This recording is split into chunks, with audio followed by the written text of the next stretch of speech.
ఇరాన్లో పాలనాపరమైన మార్పులు తప్పవన్నారు అమెరికా అధ్యక్షుడు ట్రంప్. ఇరాన్ అణు కేంద్రాలపై తమ దాడుల తర్వాత ఇస్లామిక్ రిపబ్లికన్లో పాలనా మార్పు జరిగే అవకాశం ఉందని పేర్కొన్నారు. ఇరాన్ పునరుద్ధరణ విషయంలో ప్రస్తుత నాయకత్వ సామర్థ్యంపై ప్రశ్నలు తలెత్తుతున్నాయని పేర్కొంటూ సోషల్ ట్రూత్ లో పోస్ట్ చేశారు.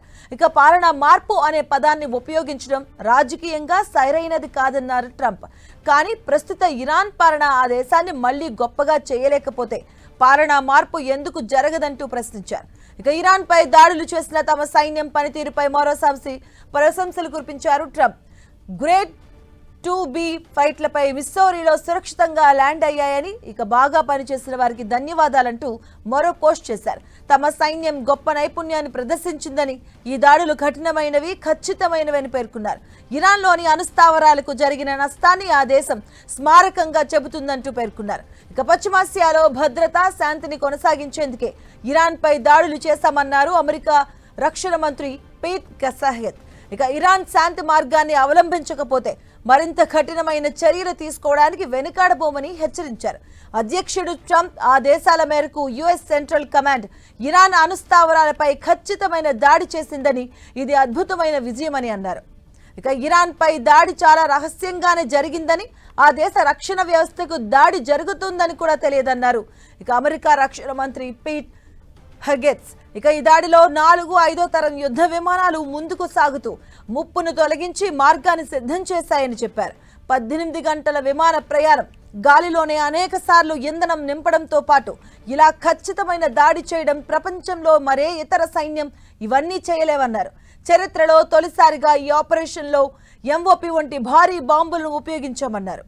ఇక మరోవైపు తమ దాడులతో ఇరాన్లోని 3 కీలక అణు కేంద్రాలు పూర్తిగా ధ్వంసమయ్యాయని అమెరికా చెబుతూ ఉంటే దాని ప్రభావం ఎక్కువగా లేదంటూ ఇరాన్ వాదిస్తుంది.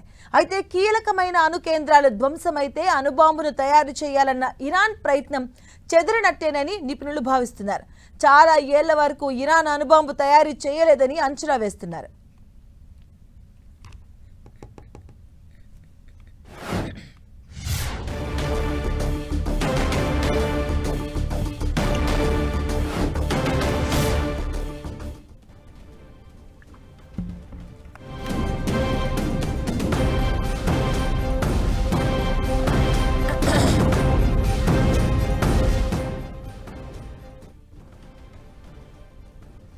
అమెరికా మరోసారి ఇరాన్ కు వార్నింగ్ ఇచ్చింది. అమెరికా విదేశాంగ మంత్రి మార్క్ రూబియో మాట్లాడుతూ ఇరాన్ నిర్ణయాన్ని బట్టే అమెరికా కార్యాచరణ ఉంటుందంటూ పేర్కొన్నారు. ఇరాన్ ప్రభుత్వం శాంతిని కోరుకుంటే దానికి తాము సిద్ధంగా ఉన్నామని చెప్పారు. లేదు ఏదైనా చేస్తామని అనుకుంటే వారి పరిస్థితి దుర్భరంగా మారుతుందని హెచ్చరించారు. కనీసం సొంత గగనతలాన్ని కూడా రక్షించుకోలేరంటూ ఆగ్రహాన్ని వ్యక్తం చేశారు. అమెరికా సైనిక దళాలకు ఆతిథ్యం ఇచ్చే దేశాలపై దాడులకు పాల్పడిన తీవ్ర పరిణామాలు ఎదుర్కోవాల్సి వస్తుందన్నారు.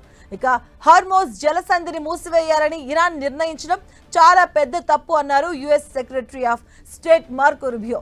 ఈ విషయంలో చైనా జోక్యం చేసుకోవాలని పేర్కొన్నారు. ఆయిల్ కోసం హార్మోజ్ జలసంధిపై చైనా బాగా ఆధారపడుతుంది కాబట్టి ఆ దేశం ఇలా చేయవద్దని ఇరాన్ను హెచ్చరించాలన్నారు. ఒకవేళ ఇరాన్ కనుక ఈ జలసంధిని మూసేస్తే చాలా దేశాల ఆర్థిక వ్యవస్థలు దెబ్బతింటాయన్నారు. అది ఇరాన్కు ఆర్థికంగా ఆత్మహత్య అవుతుందంటూ వార్నింగ్ ఇచ్చారు.